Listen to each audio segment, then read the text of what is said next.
What's up, guys? Welcome back. Malik here, and today we're going to be talking about two things: the debt ceiling with Kevin McCarthy and Joe Biden that should be coming up on Sunday. They're going to have a special meeting and discuss how they want to approach the debt ceiling, whether they're going to pause it or they're going to have an extension, something about that. That's why the market kind of rallied into the Friday. And then we'll go over my one trade on the day. So I made one trade today on the NAS100, and I'll be showing you right here today. So I entered on the 9:30 candle. You'll see right here. It will show 12:30 on the platform, but it's actually 9:30. So let me move it over here. Move over the chart. So as I discussed in the previous videos, I'm trying to learn the supply and demand zone strategy. So working with the supply and demand zone strategy, you basically enter where you basically are trying to spot out where the big players are interacting with the market.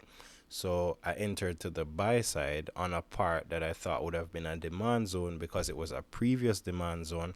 Price started to break below that zone, and then I just closed the trade manually. Actually, did not set my stop loss when I entered this trade, which was actually an accident. I set my take profit, but as it started to push down, I looked at the trade and I'm like, but I didn't set my stop loss, and that exposed me to a lot of risk. But luckily, I was able to close the trade as I saw the trade starting to become invalid. So on the 9:30 candle, I entered at 13,850.3.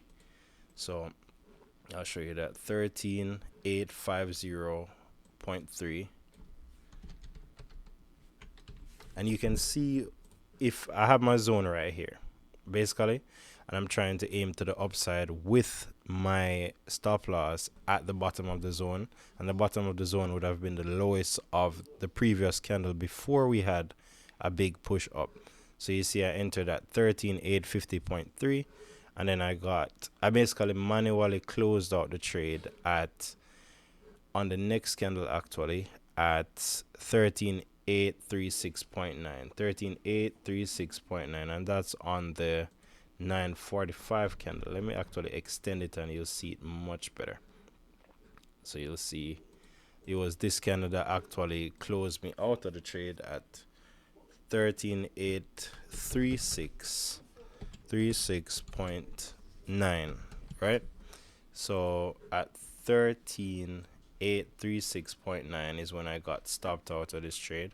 So you see that's basically the mid of the zone, and at that point I was like, yeah, my trade is wrong, trade is invalid, and let me just close out the trade.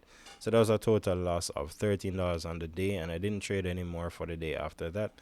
I could have taken it to the downside, but just the way it was trading, it wouldn't have been a great setup for me, and then I probably would have gotten hit out on this 11:15 candle because it basically wicked right through the zone before pushing down. But it basically respected the zone after that and kind of made a downtrend right after that. And actually found some good information today. I met with somebody and we were talking for like an hour, talking about trading, going over strategies.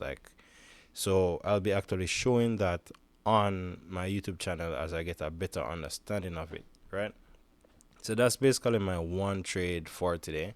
And we'll go over the news that is basically impacting the market. So the White House, the Speaker of the House, who is Kevin McCarthy, he's saying he's pausing on the debt ceiling talks, which is like, it's a mixed bag because they can basically scare the market before releasing good news on Sunday saying, yeah, they are going to raise the debt limit or they're going to pause with the debt default. They're basically gonna pause it. They can do a lot of things. There's a lot of way to get through this, and people have said the U.S. has never defaulted on their debt, and it's highly unlikely that that's going to happen because there's a lot of tricks that the politicians can use to kind of evade, escape this situation. So they can basically defer it and give it to the other political party that comes into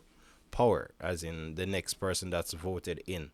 Have them handle it. If they just raise the debt limit, countries in more debt, but just have another generation deal with it or have another party deal with it. But that's basically what I wanted to talk about today, and I will be studying over the weekend, trying to get a better understanding of my strategy. Hope you enjoyed this video. I hope you see where I'm using the supply and demand zones to make the trades and how it can actually be used and how you can employ it. But I'll see you in the next video. Bye bye.